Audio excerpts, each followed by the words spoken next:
Hello, everyone. A little bit of Fleetwood Mac, because this is Margaret Shepherd's one of her favourite tunes. Don't Stop. Gonna have a bit of a groove, Margaret? Yeah, groove. Hey.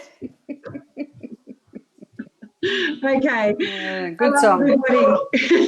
It's Thrive Studio coming to you tonight. It's Carrie Benedette, and my guest is Margaret Shepherd. And Margaret is one of those amazing educators.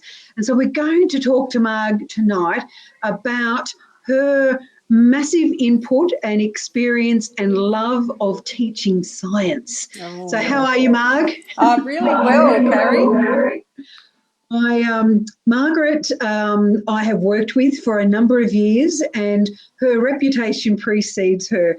She has a very well-known reputation, of course, in the science world, not only in the classroom and in advisory consultancy roles, but also in leadership roles with the Science Associations and many others. So I'm going to get her to tell you a little bit more about what it is that gets her out of bed each day. So come on, Marg, give us your best.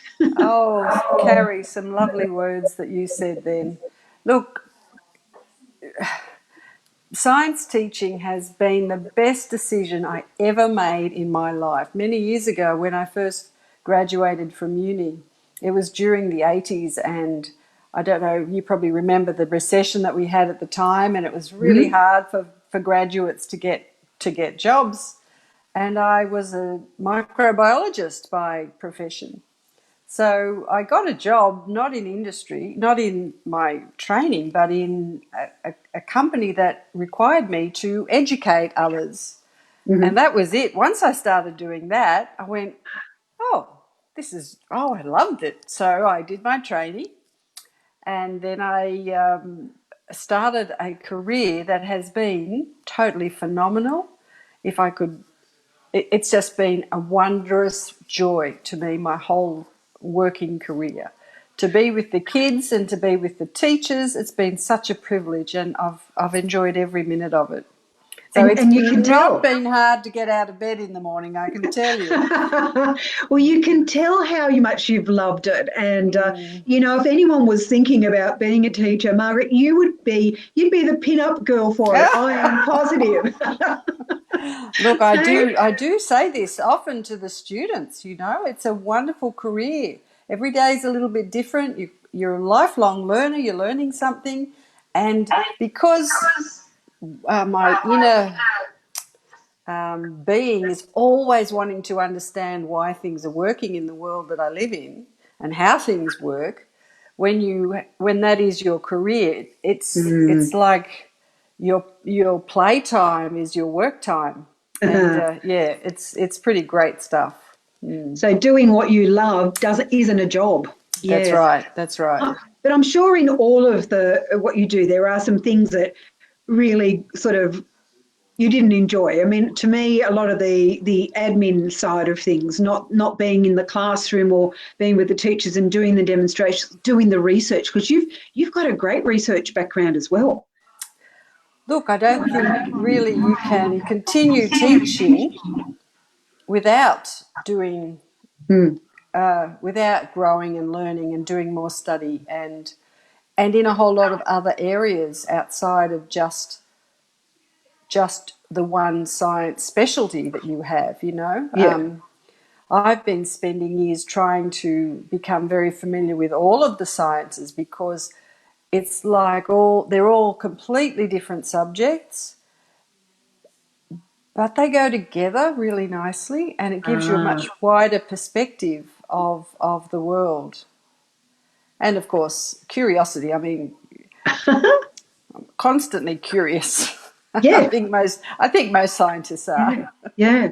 Do you? You said you've got some favourites, and you know what the interconnectedness is amongst them.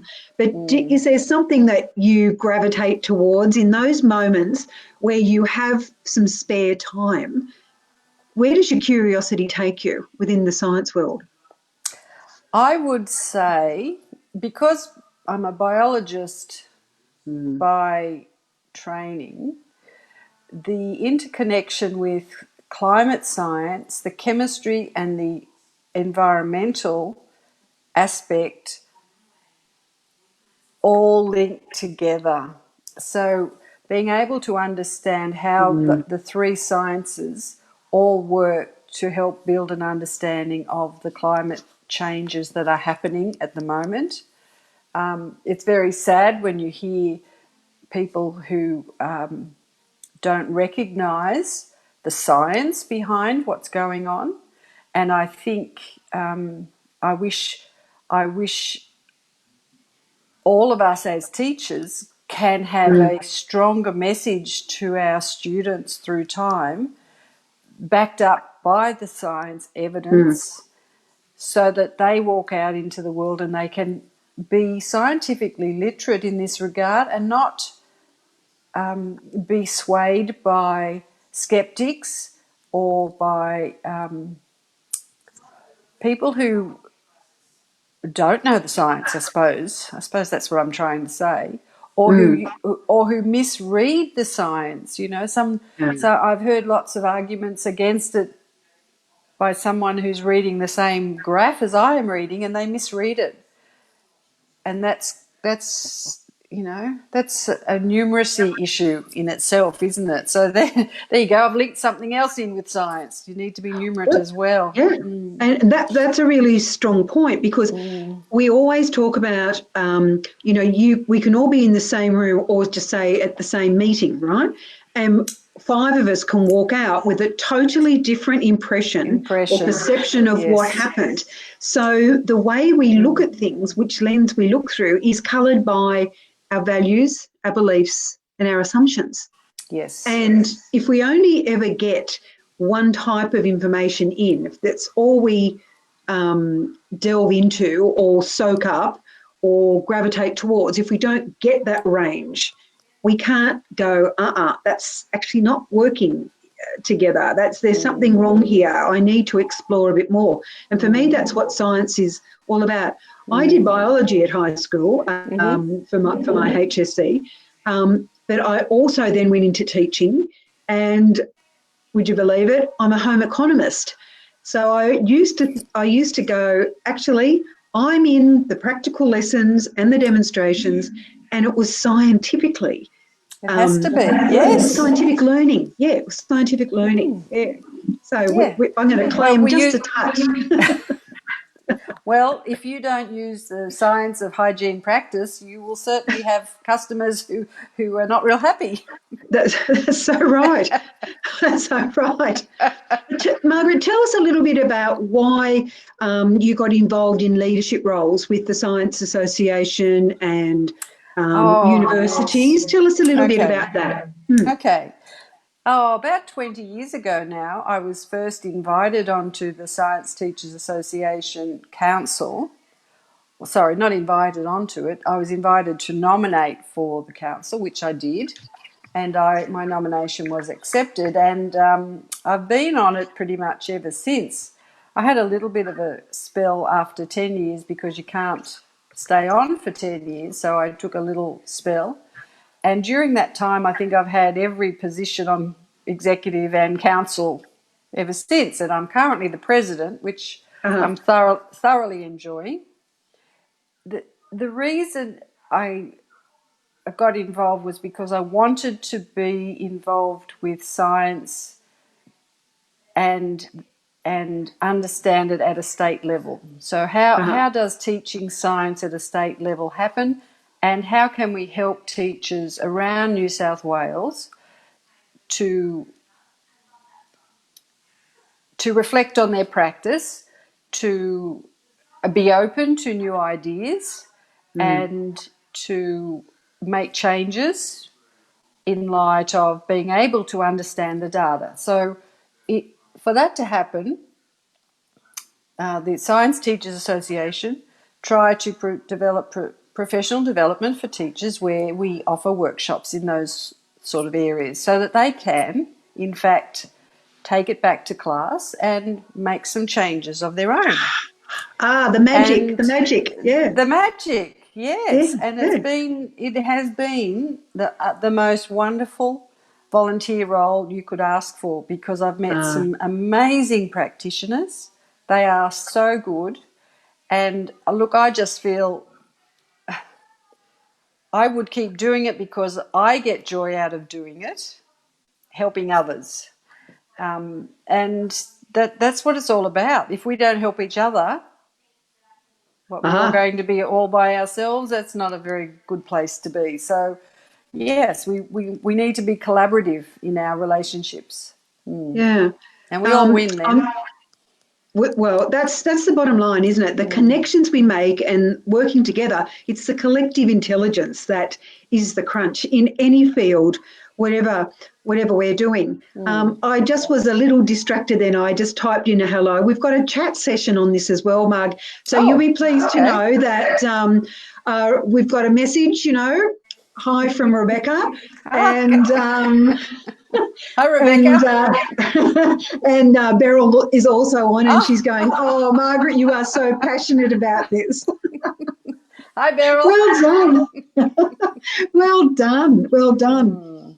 Mm, Education has really been in the fore at the moment, especially with the remote distancing that we've all had to do, social distancing over the last few months, and teachers, nursing or healthcare and policing have been at the forefront, right?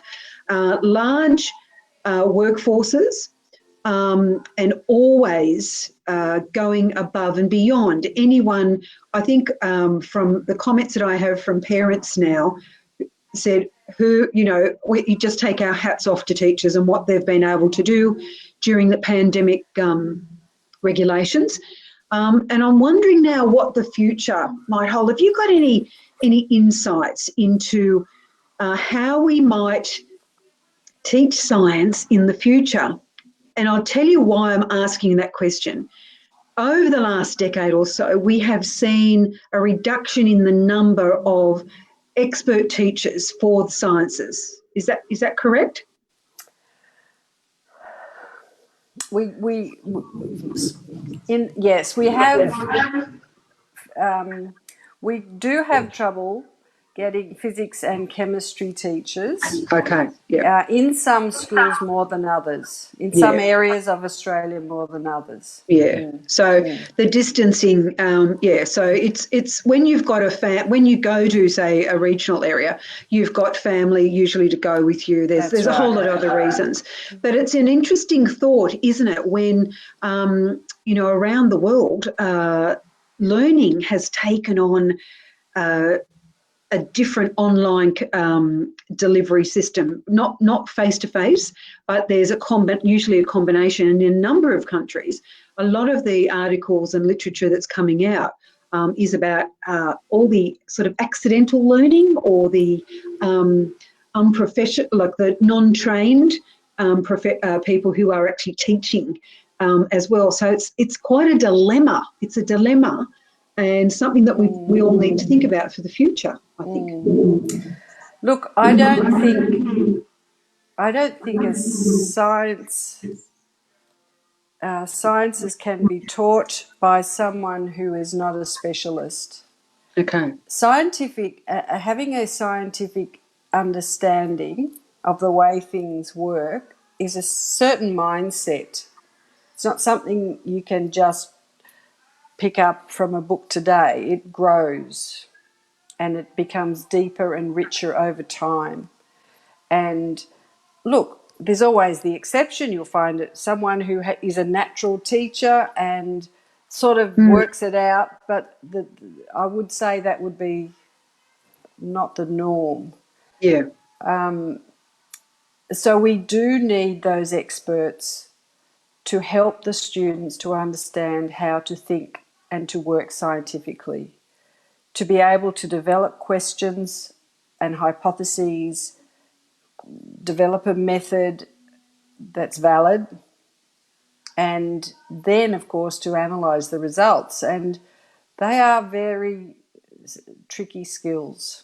A historian couldn't do it. Their research is different. The way they research is different.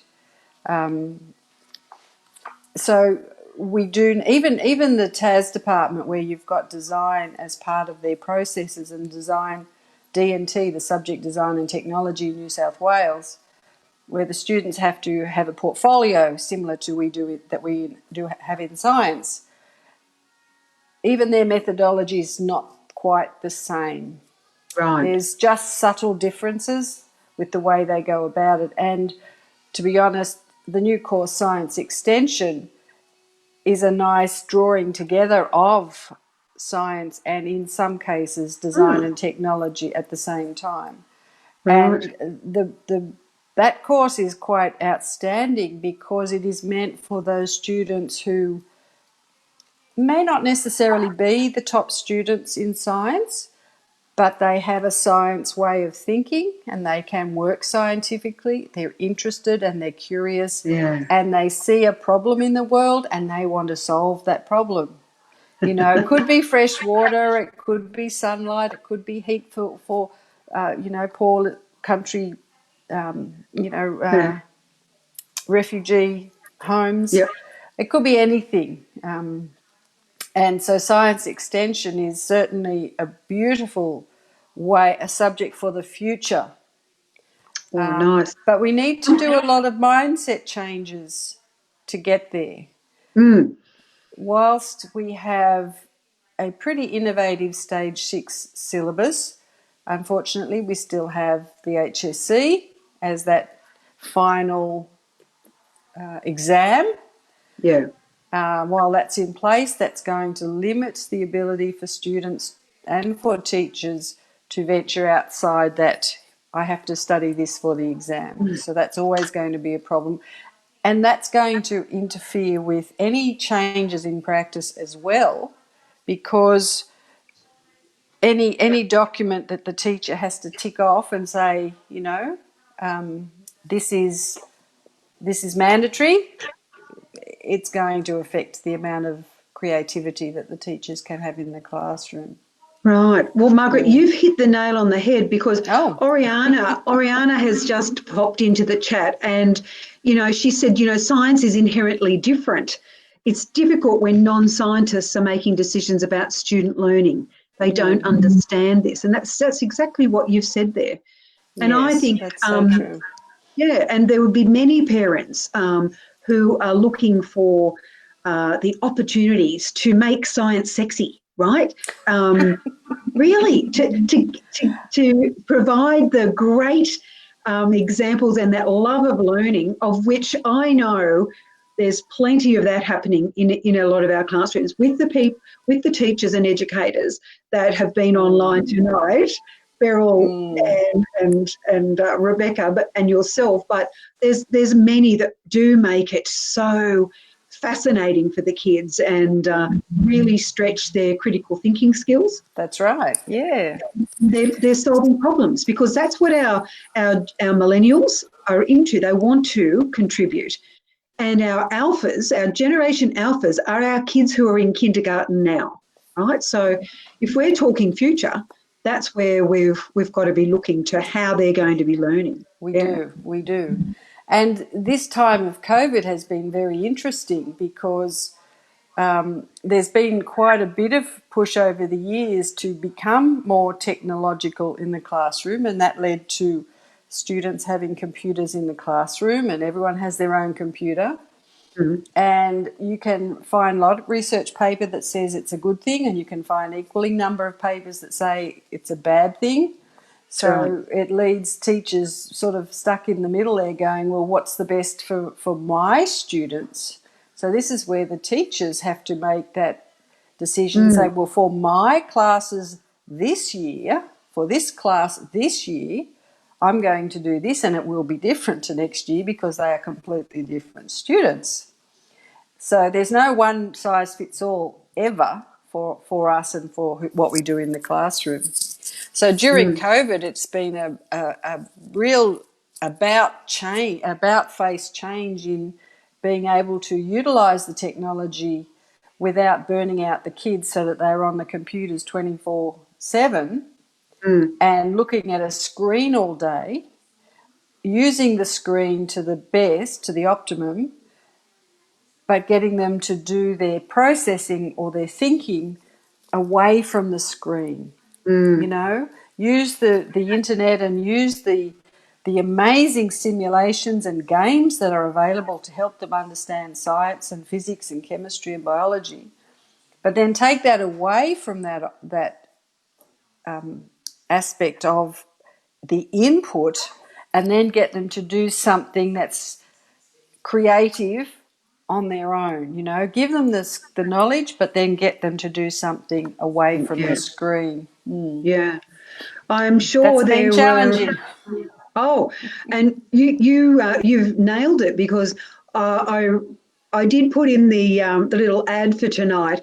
You know, I wonder how many experiments had been taking places in kitchens, in laundries, in backyards, all while, whilst we're social distancing. That's But right. that's where that's where your learning often comes, isn't it? When you do something and it doesn't quite work out. I mean, Yes. look at the amazing work that's being done at the moment to really adapt our industries, particularly innovation and medicine. Right? We're trying to get a vaccine for the pandemic virus. Yeah. We're looking at how best we can utilise our raw materials to support what's happening for testing and blah, blah, blah. It's a massive, huge case study, really, if we look at it. Yeah. Unfortunately,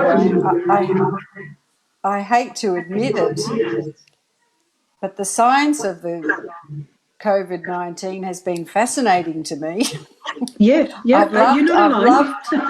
loved, I've loved living through the epidemiological study that's going on at this time, and it's been so interesting, very Yeah, interesting times. yeah. It'll be good to look back when it's all over and go, well, this was done and then this was the wrong decision. So how would we have changed that and made it different? Yeah, very, Well, very good. And great for our kids into the future to have this to study. and yeah, at the same time, we're also very attuned to how anxious, how frightened, how fearful, and how that we are about contracting the virus, or how we maintain the health of our society and community. And we're watching other countries around the world. We've just had a Oh, spike in Victoria dreadful. as we speak, but when you look at what is actually happening, I'm very grateful. We have scientists that we have the opportunity to look in and innovate and discover and look towards the future. Yeah. Look, I didn't leave the house for 3 months.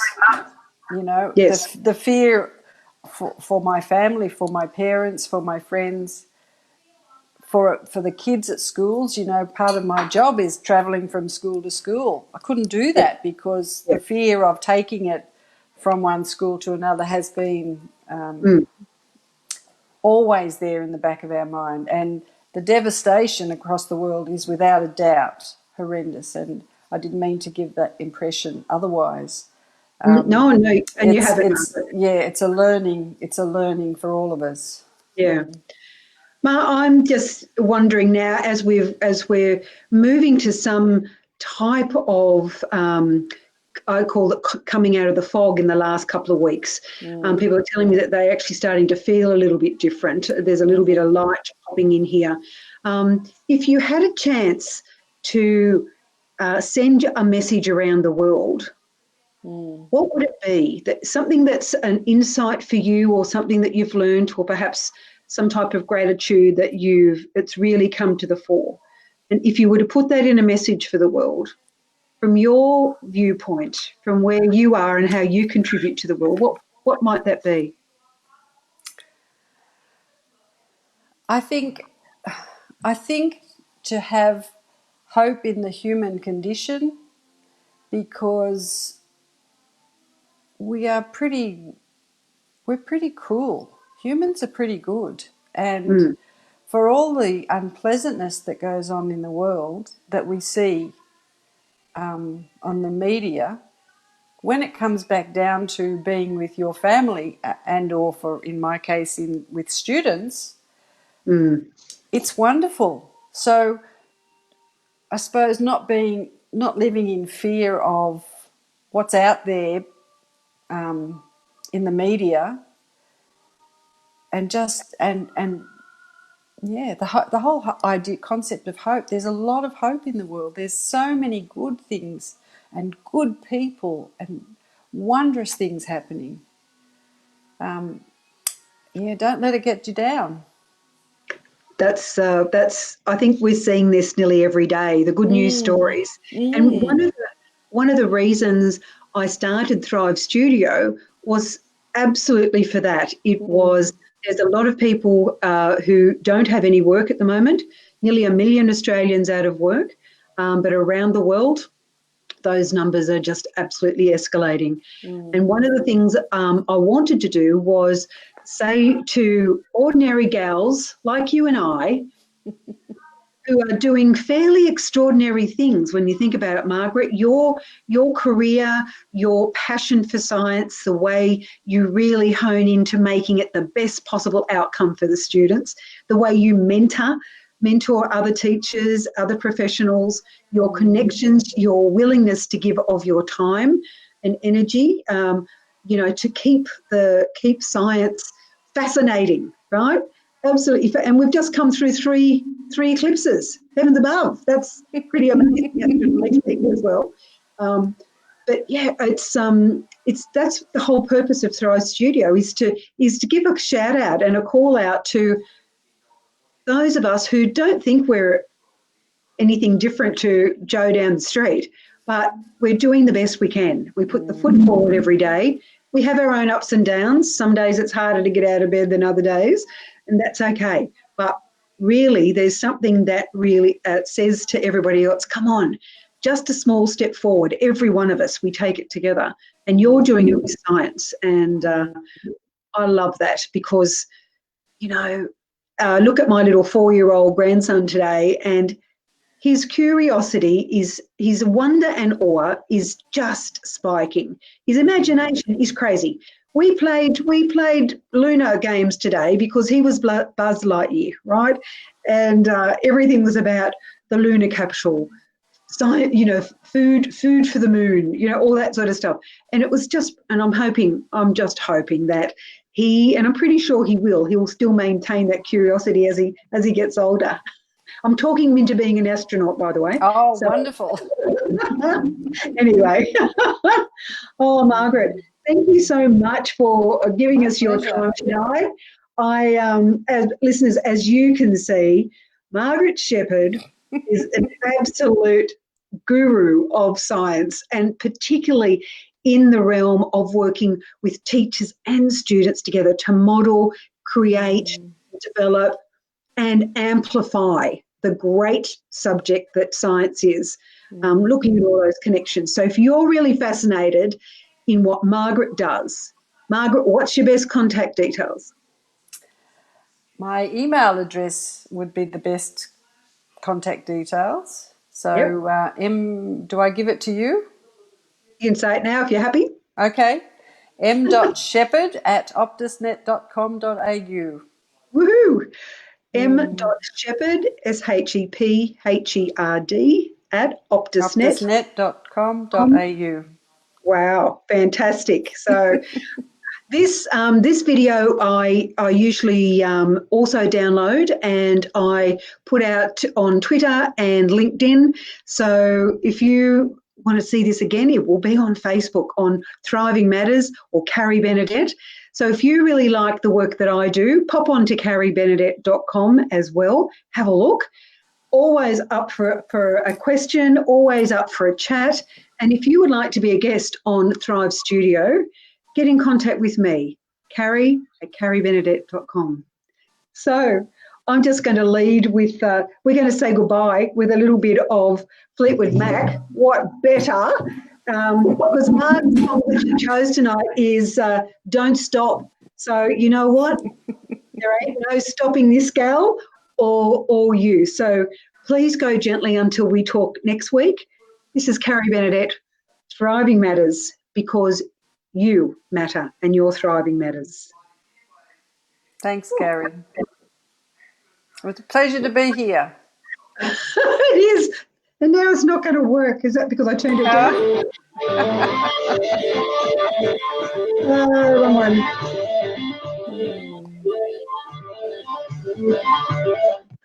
Bye, everybody.